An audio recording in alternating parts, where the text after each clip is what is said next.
Hey guys, my name is JessiMew, and welcome back to Adam's Quest. In the last episode, in the midst of all the chaos and heartbreak that our tribe is facing as they try desperately to survive here, Adam sent us just one last gift. Kestrel is actually the first creature to be born in quite some time with not only the poison fangs, but the stripes too. So she's connected to Adam in a way that few of our creatures are. I'm sure that's something that our bluebird leader is going to view quite highly too. While she is technically part of Adam's family, she doesn't come from the same branch that carries the bluebird feathers. But I would imagine that's probably about to change. It's kind of ironic actually, because she does have the wings, which means she can take the skies, and she could even hunt down the bluebirds herself. I'm hoping that in this episode, maybe the ancestors will be kind and decide to send one our way. But until then, we just have to focus on those roots. Unfortunately, Kirta doesn't have any to dig up around here, and in fact, we're probably going to leave him right next to these flowers. He should stay here to huddle up with Evergreen and keep himself nice and toasty warm next to Van Ronu. So instead, we want to turn our attentions back to Kestrel again, because somehow she managed to stumble into 2 roots by herself. So she needs to let the tribe know that she found food. I guess she'd probably shout out to Sunrise, because he could use that big mammoth foot of his to carve the way for Jingle. So let's have him settle down right here, I suppose. He could use his mammoth foot to flatten down the snow around him, and then hopefully Jingle would be able to sneak his way down here on the next turn, as soon as he has a little bit more energy to spare. It's particularly fortunate that she managed to find these, because the poison fangs are terrible at smelling. They can really only smell 1 tile away, so if she hadn't landed in this exact spot, she wouldn't have been able to see those roots at all. It's actually a pretty good place for Jingle to set up anyways. He won't have to worry about settling down next to our tribe mates if he's in the hot springs, and keeping him warm has been one of our constant struggles. So we're gonna have to make sure that Pala and Dancer settle down beside him. And he and Dancer need to have a bit of a conversation together anyways, because she's been giving up all of her food lately, and he just can't figure out why. So Pala, go ahead and destroy this little hidden stone for us. We don't want that causing any trouble in the future. Then you can settle down next to Jingle, as Dancer comes up behind. I wonder if maybe they're already expecting a baby together. That would make Jingle's fear for her health all the more relevant. She can't just be giving her food away to other creatures if she's about to have a baby too. So let's set up their mutation menus so we can set a course for their story. I've been going back and forth between the big body and the heat body. The heat body would be great for melting the snow around us, so it might actually be easier for our digging paws to actually get to those roots. But at the same time, the big body would give them a little bit of extra strength, and I feel like that's what we're lacking here right now.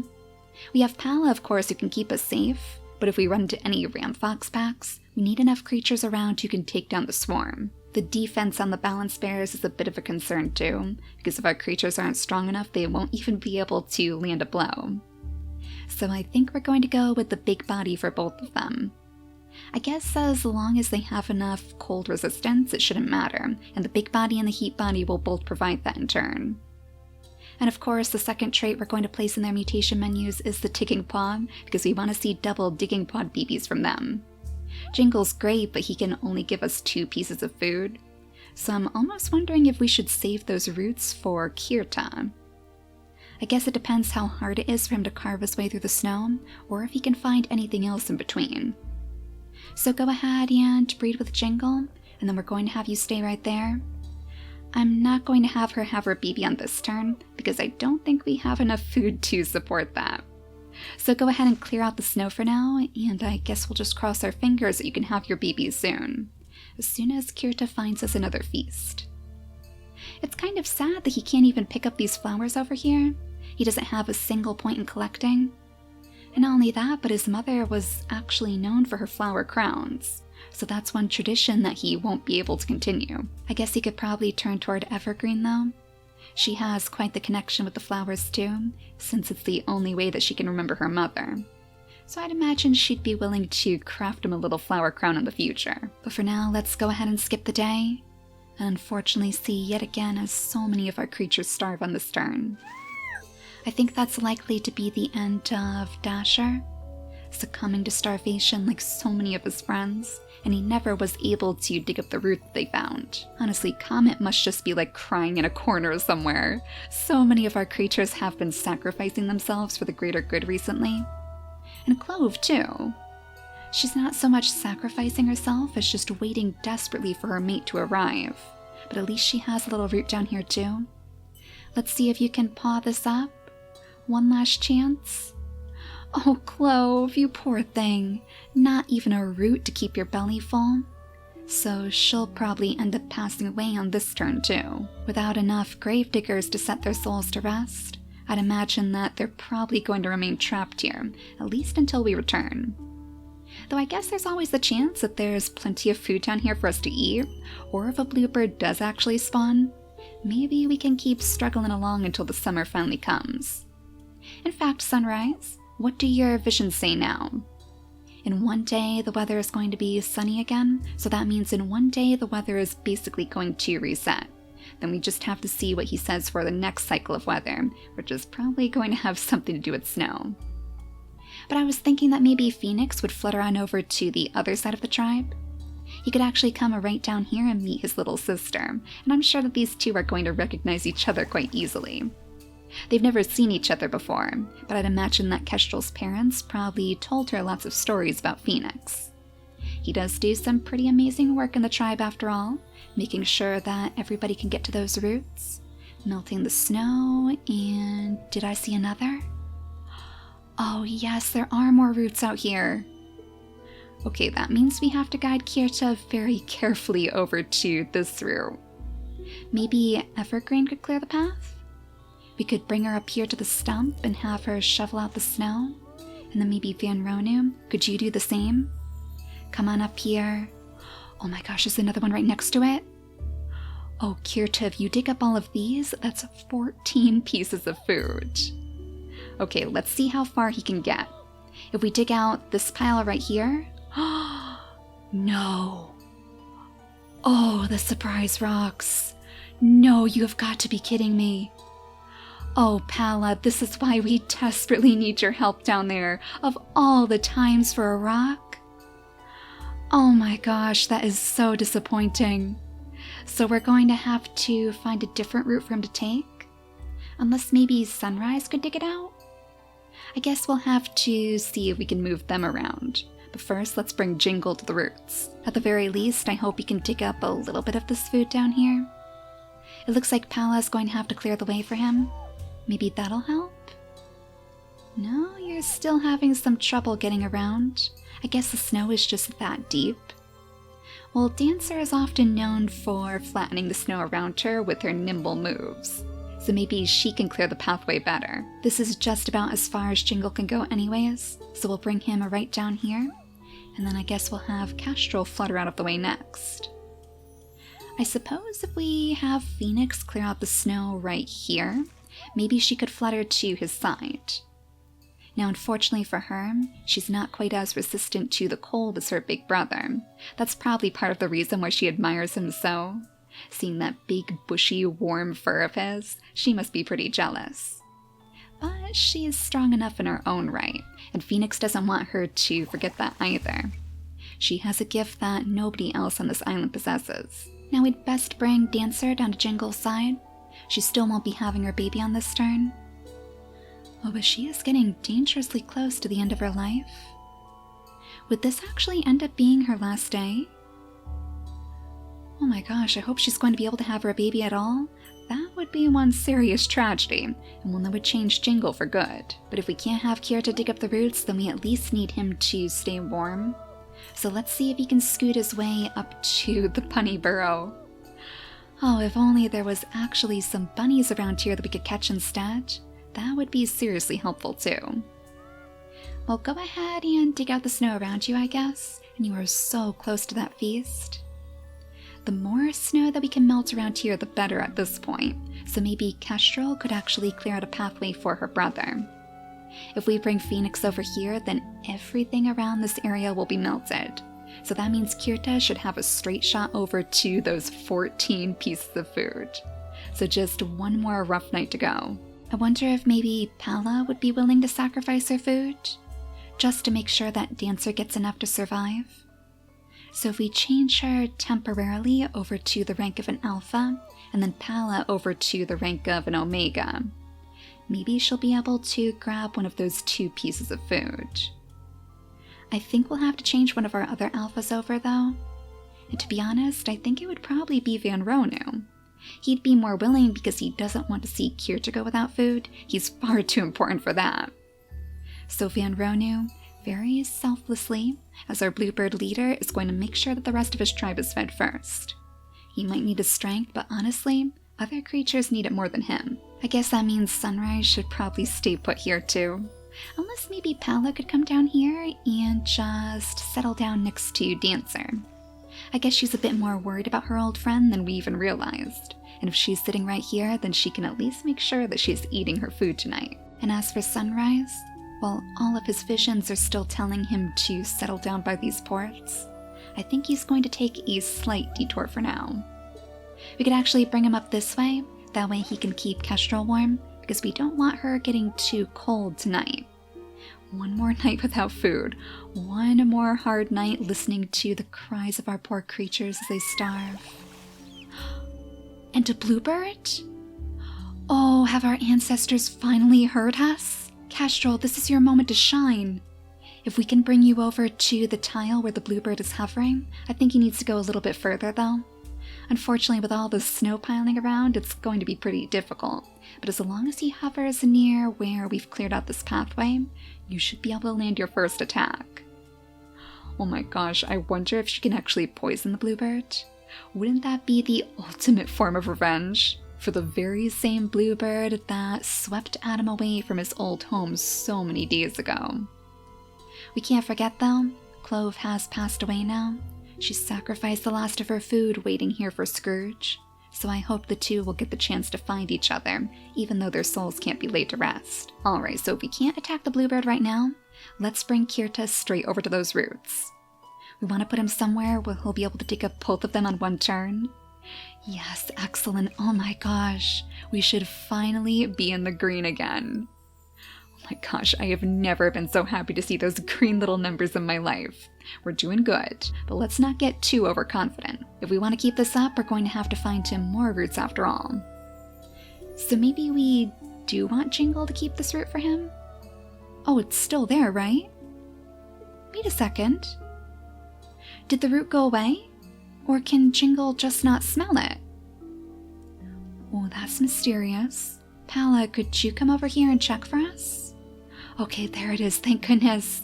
It looks like he just couldn't smell it in the snow. So I guess Kestrel has a bit of a better nose than even our guild creatures. That's a good thing for us to keep track of. But everyone over there is feeling so weak and withered from starvation. Maybe it's time that Evergreen uses her healing powers. This is going to be her first time healing a group of creatures this big. In fact, we could probably form an actual ring around her too. We'll set her up right here. And then if Sunrise clears out the snow, I suppose we could have Pala settle down beside her too. I would say Dancer, but I think she's probably going to have to wait because she would be better off setting down her nest right next to her mate. So go ahead and purr for all of these creatures, and then we'll watch as the damage just starts to melt away from them. Hopefully she'll be able to keep up on that. No, Mr. Bluebird, don't start fluttering away.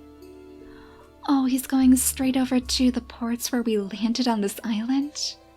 Maybe he'll come back when he sees that we have some babies being born on the nest. And maybe as he notices that new love is blossoming between our tribe mates too. Now that our entire tribe is together again, I wonder if maybe Phoenix has noticed someone special? I think Pala's selflessness, and maybe even her brute strength too, would be pretty attractive to Phoenix. He's known for his own selfless ways as he swoops from place to place, saving creatures who might be trapped out in the snow. And with her so willing to give up her food just to make sure Dancer would survive, I think maybe there could be something special blossoming between the two. So for now, since I don't want to let our population get out of control, we're not going to have them breed. But we can at least have Phoenix flutter his way over here, that way he can help by clearing out more of the snow. We do still have that root over there, but nothing else, I'm afraid. So that might be our last meal for some time. Let's see if we can find any more if we head down this way toward the ports again.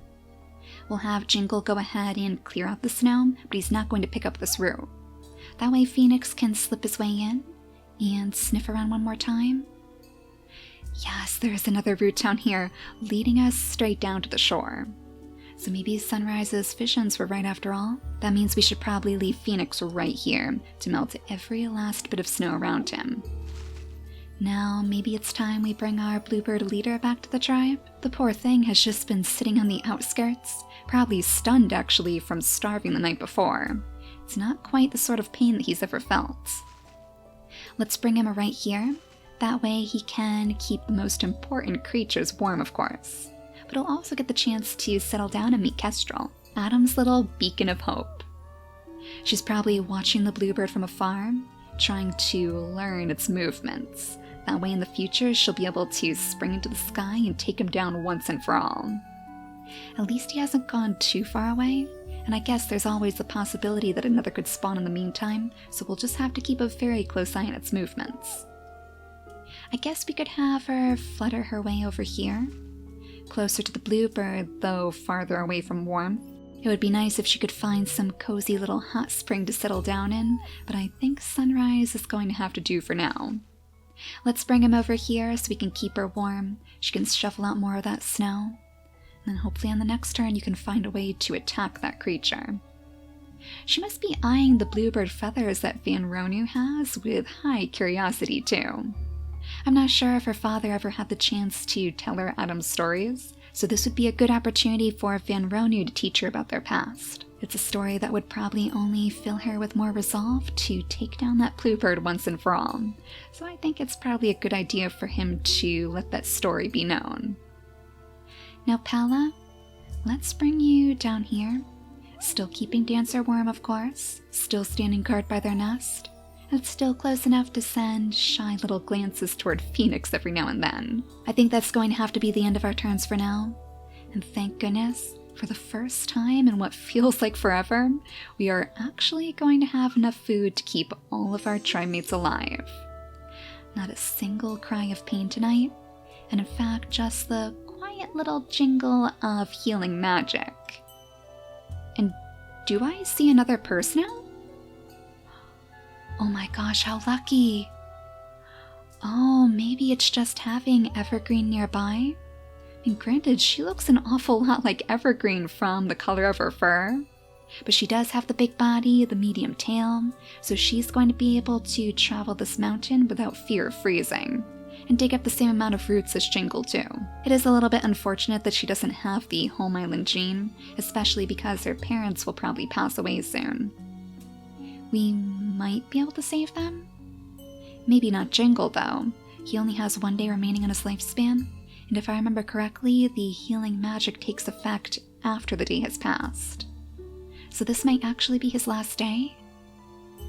Oh, that is so sad. He has done so much for this tribe, too. I mean, I guess we could have them breed one more time, then maybe Dancer can have just one more baby after he's gone. Maybe he'll even return to us too. Maybe Mooneye and Crescent will find a way to usher his soul back to us. But I guess he knows that his time is done here. Kirta is so much better at digging up food than he ever was, so he knows that his family is going to be left in good hands. Oh, back up into the green again, Kirta, you are a miracle. But I guess we should have expected as much from an old god like him. And now that the baby is going to be nice and fed, we can go into the family tree and give her a name to suit her.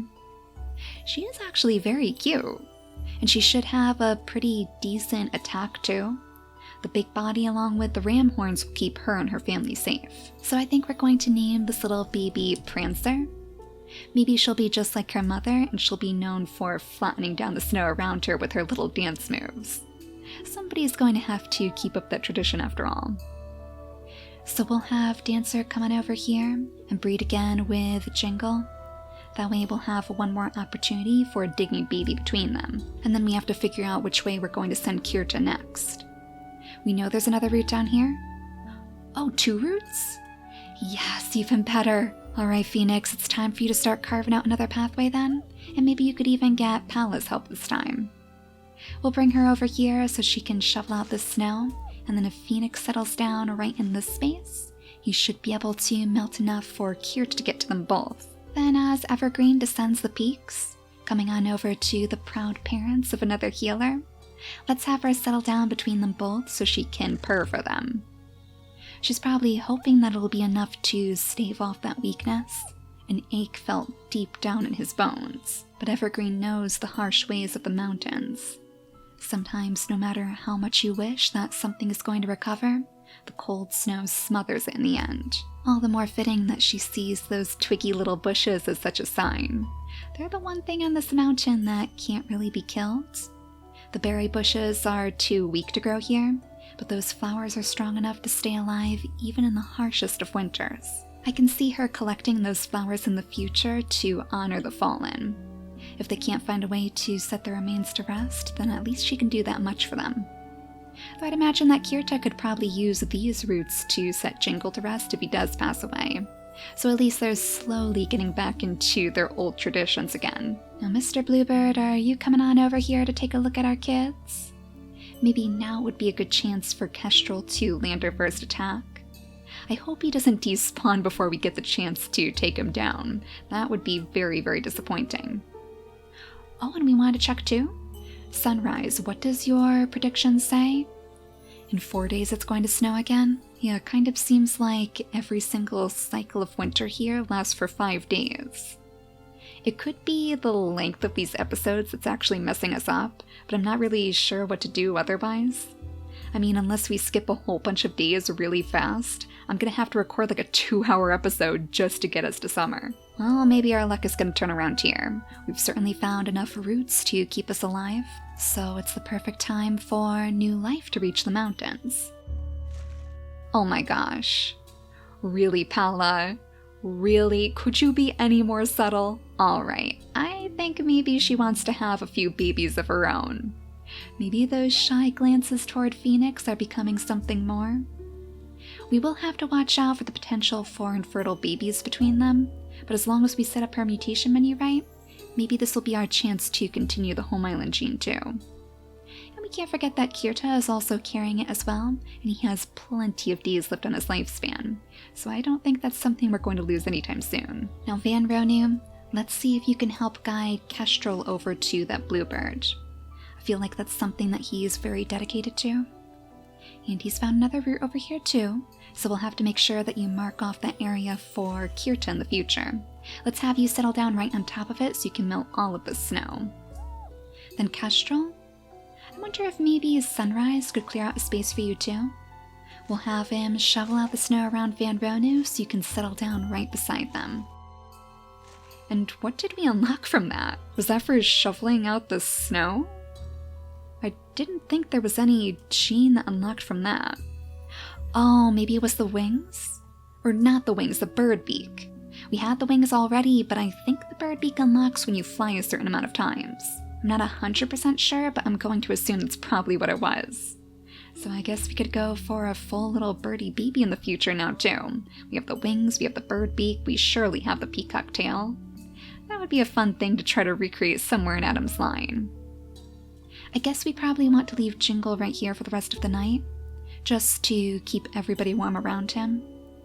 Evergreen would probably insist it anyways. She knows he's feeling really weak, so she wants to keep a super close eye on him as we pass the day. Oh no. Oh my gosh, that is heartbreaking, the poor thing. Your purring magic didn't work in time.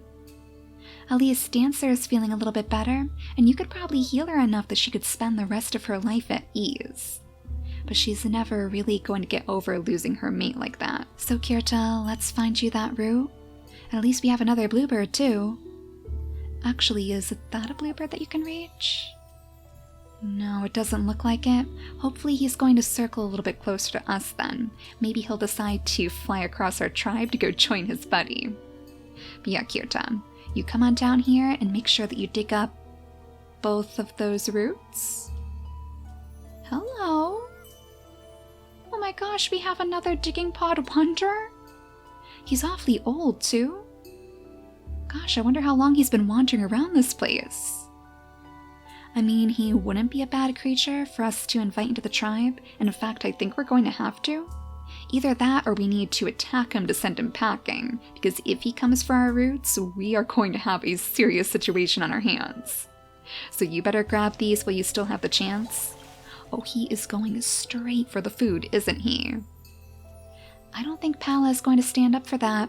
If you come past her, I think she's probably going to take a swipe. She's just like her mother, and she knows how important it is to keep our food safe, especially in a situation like this. So we'll see what he decides to do. We're not going to let a thief get away with it a few good scratches. Well, Kestrel, can you reach the bluebird now? Oh, it must be so close. I don't know if we want them all to go up the cliff sides, though. I guess you're probably going to have to flutter in this direction. Oh, he's turned around? He must be curious about your wings. He's probably never seen a creature like you take to the skies before. Well, flattery is all well and good, but we are still not going to let you sneak around if you come after our roots. Oh, and we have quite a few to protect down here. Gosh, Pala, I know you want to start your family, but I think you're going to have to sneak on this way, because we want to make sure that he doesn't get to a single one of those morsels. He's checking out the babies now, and Jingle's remains. Oh, do you think maybe he's a gravedigger, summoned here by all the great sacrifices that our tribe has made? I guess that might make his appearance a bit less menacing. Unless, of course, that's just a lie. Ooh, wait a second, Kestrel. Can you get to the bluebird now? Yes! Oh, our first time attacking one of the mighty bluebirds. One great swipe. Now, I don't think that poisoned the bluebird, but hopefully it took off a good chunk of damage. Now we've got to try to keep track of this thing, too. I wonder if bluebirds age like the other creatures on the mountain. Like the balance bears, the walrus deer. Unfortunately, we can't click on him, so we can't see its lifespan. But if that's true, that would make this bluebird younger. So maybe we still do want to focus all of our attention on this one. But you're just a tiny bit too far away. Actually, if the bird flies forward, you might be able to attack that one too. So let's try to figure out where we're going to move the rest of our tribe. I still want to bring Pala over this way. Do you see some roots over here that I just don't know about? Okay, now you have me a little bit nervous. We don't want to leave Kirtan guarded. He's going to get too cold. Maybe we should bring Evergreen over here. She can settle down in the nest and just take a nice rest. Goodness knows she could use it after all, and she probably wants to cuddle up next to Kirta anyways. If he's the spirit of the earth, I kind of see her as being the mother of the earth, our little earth mother, always collecting the hardy flowers of the cliffs, and maybe even setting them down on the graves that he digs, so the two of them can work together. And I see you hovering over that blank space again, Bluebird. I think we can actually land in another attack. Lunge all the way over here this time, Kestrel. Oh my gosh, this creature is smitten with you. I think maybe there's more to this visit than we realized. Maybe he was only coming over here to admire your great strength. Seems like you're going to have a lot of admirers in your lifetime. Maybe we should try tucking little Prancer into the hot spring? I think she'll be okay. I don't remember any creature ever drowning in these at least, so even though she's a baby, she should still be safe. Maybe it's Dancer's way of keeping her tucked away from the bluebirds since they are circling so dangerously close. She doesn't want to take any chances, and I guess it'll even give her a good opportunity to mourn over her father, since it is the very same place where he passed. I guess we'll have you clear out the snow, more room for Kestrel to work her magic, and you might as well pick up your nest too. We'll have you build something brand new on your next turn. Gosh, you are just making yourself at home, aren't you? I don't know whether to be proud of you or offended. Alright, so last turn's here. Moment of truth. Is this creature going to try to sneak in now that all of our creatures are sleeping? Or is he going to stay far away on the other side of the territory? I guess we might as well bring Phoenix right here. That way he should melt the snow between them. He'll open this gateway so Kirta can cross safely. Then I guess we'll want Van Ronu to widen the area as well. If he could even find some more roots, that would be excellent. So let's bring you down here to the clover patch. Maybe Sunrise could even carve a better pathway for you so you can get in a bit deeper. If you could only settle down on this tile, that's the one that I'm looking for. Maybe if we try a different angle? It must be the bluebird, like every now and then I see it pop up. But if we don't get it in just the right spot, there we go. Maybe he is a little bit too afraid of the bluebird for his own good. So shuffle on into that deeper snow for us, and then sniff around one last time. No, I don't see any new roots, but I guess that doesn't mean that something new couldn't pop up in the meantime. So maybe as we skip the day, Kirta will have a bit more luck. I guess we'll have Evergreen go ahead and clear out the snow here too. I guess our wanderer is telling the truth after all. A hero from the cliffs, he's only here to lend a hand. I'm not gonna lie, I am a little bit tempted to use that last turn that Evergreen has to breed with Kirta. This would be a pretty good spot for her to have her baby, but I kind of feel like she would prefer to craft her own nest, not use one of the permanent nests that they find around the worlds. Oh, and Phoenix, if only you were strong enough you could attack the bird too, but you're gonna have to leave that to your sister. You always knew that she was a bit stronger than you were. So let's go ahead and skip the day one last time, and we'll see if Kirta can grab a few more roots for us. Oh, the snow piling up is really, really worrying. Thank goodness we have so many heat bodies. Now find those roots, Kirta, before we end out this episode. Let's make sure that we settle him down between them. What? Oh my gosh. Oh, she's too far away to see? Another wanderer, and this time with one of the wings? Oh my gosh. I guess they are really impressed with us. Watching Kestrel take down the birds is like nothing they've ever seen before. Actually, she could land another attack right now. Well, since those roots aren't going anywhere, let's make sure that you land in a nice good swipe. We took down our first bluebird. Oh, how fitting that this winged creature was here to see it. The one winged wonder from the mountaintops. Where did she even come from? It couldn't have been one of the glaciers because, well, we already cracked them all open. But aside from that, they would still be very, very frozen. It's not like the ice out here has melted any. I guess there's always a possibility that one of our wanderers, maybe Mistletoe, or maybe even Cuckoo in the past before we took care of him. Maybe they rescued somebody else and told her to come our way. Well, either way, our tribe's luck is seriously starting to turn around now. It took a while, but 27 pieces of food, and there's more where that came from too. Kirta, go ahead and dig up your feast as well. Make sure you grab those before any of our wanderers get too greedy. But to be honest, while I expected the worst of Kuduk here, maybe he's just here to do his part. So to put my mind at rest, let's have Dancer come on over next to him, and we can offer up 5 pieces of food to invite him to the tribe. Maybe with his digging paw, he'll be able to replace that food. And aside from that, it seems pretty clear that he has eyes for a certain bird slayer. So in the next episode, Kestrel's victory will be celebrated, and the tribe can finally feast on the good fortune from their ancestors. But for now, thank you all so much for watching, and I'll see you all next time. Bye guys!